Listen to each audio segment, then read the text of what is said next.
ನಿನ್ನೆ ರಾತ್ರಿ ಸುರಿದಂತಹ ಮಳೆ ಬೆಂಗಳೂರಿನಲ್ಲಿ ಏನು ಅವಾಂತರ ಸೃಷ್ಟಿ ಮಾಡ್ತು ಅನ್ನೋದನ್ನು ನೋಡಿದ್ವಿ. ಇನ್ನು ಬೇರೆ ಬೇರೆ ಜಿಲ್ಲೆಗಳಲ್ಲೂ ಕೂಡ ಇದೇ ರೀತಿ ವರುಣ ಅಬ್ಬರಿಸಿದ್ದಾನೆ. ಅದರ ಕಡೆ ಕೂಡ ಗಮನ ಕೊಡ್ತಾ ಹೋಗೋಣ. ಮಂಡ್ಯದಲ್ಲೂ ಕೂಡ ರಾತ್ರಿ ಸುರಿದಂತಹ ಮಳೆಗೆ ಅವಾಂತರ ಸೃಷ್ಟಿಯಾಗಿದೆ. ವಿದ್ಯಾರ್ಥಿ ನಿಲಯಕ್ಕೆ ಚರಂಡಿ ನೀರು ನುಗ್ಗಿ ವಿದ್ಯಾರ್ಥಿಗಳು ಪರದಾಡಿದ್ದಾರೆ. ಶ್ರೀರಂಗಪಟ್ಟಣದ ಸಮಾಜ ಕಲ್ಯಾಣ ಇಲಾಖೆಯ ವಿದ್ಯಾರ್ಥಿ ನಿಲಯ ನಿನ್ನೆ ಸುರಿದಂತಹ ಮಳೆಗೆ ಜಲಮಯವಾಗಿತ್ತು.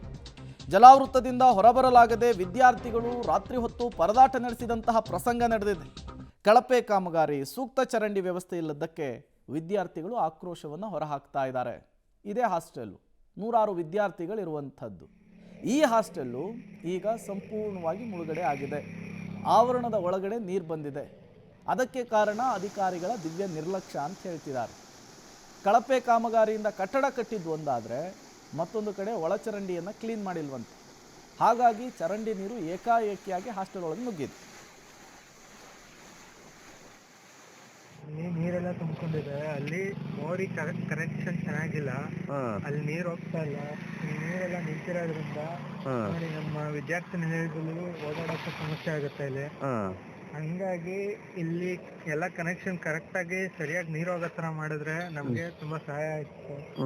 ಮತ್ತೆ ಇಲ್ಲೆಲ್ಲ ಗಿಡ ಎಲ್ಲ ಜಾಸ್ತಿ ನೀರು ಬಂದು ಎಲ್ಲ ಹಾಳಾಗ್ತಾ ಇದೆ. ಏನಕ್ಕೆ ರಾತ್ರಿ ಮಳೆ ಬಂದದಕ್ಕ? ನಿನ್ನೆ ರಾತ್ರಿ ತುಂಬಾ ಜಾಸ್ತಿ ಮಳೆ ಬಂದಿದೆ.